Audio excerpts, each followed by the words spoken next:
ನಮಸ್ಕಾರ ಸ್ನೇಹಿತರೆ, ನೋಡಿ ಇವತ್ತು ಬಂದಿರೋಂಥ ಜಾಗ 1 ಎಕರೆ 10 ಗುಂಟೆ. ತುಂಬ ಚೆನ್ನಾಗಿದೆ. ರೋಡ್ಗೆ 1.25 ಎಕರೆ ಬರುತ್ತೆ.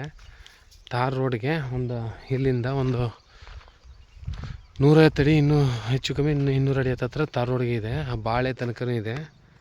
1 ಎಕರೆ 25 ಸೆಂಟು. ಇದು ಬೆಂಗಳೂರಿಂದ 135 ಕಿಲೋಮೀಟ್ರ್ ಆಗುತ್ತೆ.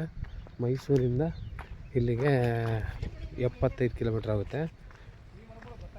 ಇದು ವಿಲೇಜಿಂದ 1 ಕಿಲೋಮೀಟ್ರು. ಸುತ್ತ ತೋಟದ ಮನೆಗಳೇ, ಈ ಥರ ಮನೆಗಳು ಮಾಡ್ಕೊಂಡಿದ್ದಾರೆ. ಸುತ್ತ ನೋಡಿ ತೆಂಗು, ಅರಿಶಿನ ಹೆಂಗೆ ಬೆಳೆದಿದ್ದಾರೆ. ಒಳ್ಳೆ ನೀರಿದೆ. ಒಂದೇ ಬೋರ್ವೆಲು. ಒಂದು 7-8 ಎಕರೆಗೆ ಮಾಡ್ಬೋದು. ಇದು ರೆಡ್ಡು ಬ್ಲ್ಯಾಕು 2 ಮಿಕ್ಸ್ ಆಗಿರೋ ಮಣ್ಣು. ತುಂಬ ಚೆನ್ನಾಗಿದೆ ಮಣ್ಣು. ನೋಡಿ ಸುತ್ತ ತೋಟಗಳೇ, ತೆಂಗು ಬಾಳೆ ಎಲ್ಲ ಹಾಕಿದ್ದಾರೆ. ಜನರಲ್ ಪ್ರಾಪರ್ಟಿ, ಸಿಂಗಲ್ RTC ಬರುತ್ತೆ. ನೋಡಿ ಈ ಥರ ಮಾಡಿ ಇವಾಗ ಬಸ್ಲಾಗ್ತಾಯಿದ್ದಾರೆ. ಮೊದಲು ಬಾಳೆ ಹಾಕಿದರು, ಉತ್ತು ಎಲ್ಲ. ನೋಡಿ ಇಲ್ಲೆಲ್ಲ ಅರಿಶಿನ ಹೆಂಗೆ ಬೆಳೆದಾರೆ. ಪಕ್ಕದ ತೋಟದಲ್ಲೆಲ್ಲ ತೆಂಗು, ಅರಿಶಿನ ಈ ಥರ ಕ್ರಾಪ್ ಬರುತ್ತೆ. ತುಂಬ ಚೆನ್ನಾಗಿದೆ ಜಾಗ.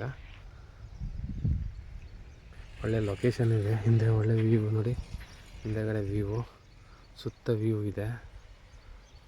ಜಾಗ ಮಾತ್ರ ಸೂಪರಾಗಿದೆ. ರೆಡ್ಡು ಮಣ್ಣು, ಪ್ಯೂರ್ ರೆಡ್ ಎಲ್ಲ, ಕಾಫಿ ಒಂಥರ ರೆಡ್ಡು ಮಿಕ್ಸ್ ಮಣ್ಣಿದೆ. ಎದುರುಗಡೆ ಎಲ್ಲ ಕಬ್ಬು ಹಾಕಿದ್ದಾರೆ. ತುಂಬ ಒಳ್ಳೆ ಲೊಕೇಶನಲ್ಲಿದೆ ಜಾಗ. ಮಾತ್ರ ಬ್ಯೂಟಿಫುಲ್ ಆಗಿದೆ. ಯಾರೋ ಫಾರ್ಮ್ ಹೌಸ್ ಮಾಡ್ಕೊಳ್ಳೋರಿಗೆ ತುಂಬ ಚೆನ್ನಾಗಿದೆ ಜಾಗ. ನೋಡಿ ಇವರು ಟೋಟಲಾಗಿ 52 ಲಕ್ಷ ಹೇಳ್ತಿದ್ದಾರೆ. ಮುಂದೆ ಕೂತ್ಕೊಂಡ್ರೆ ನೆಗೋಷಿಯಬಲ್ ಇದೆ. ತಾರ್ ರೋಡ್ಗೇನೆ ಇರೋದು.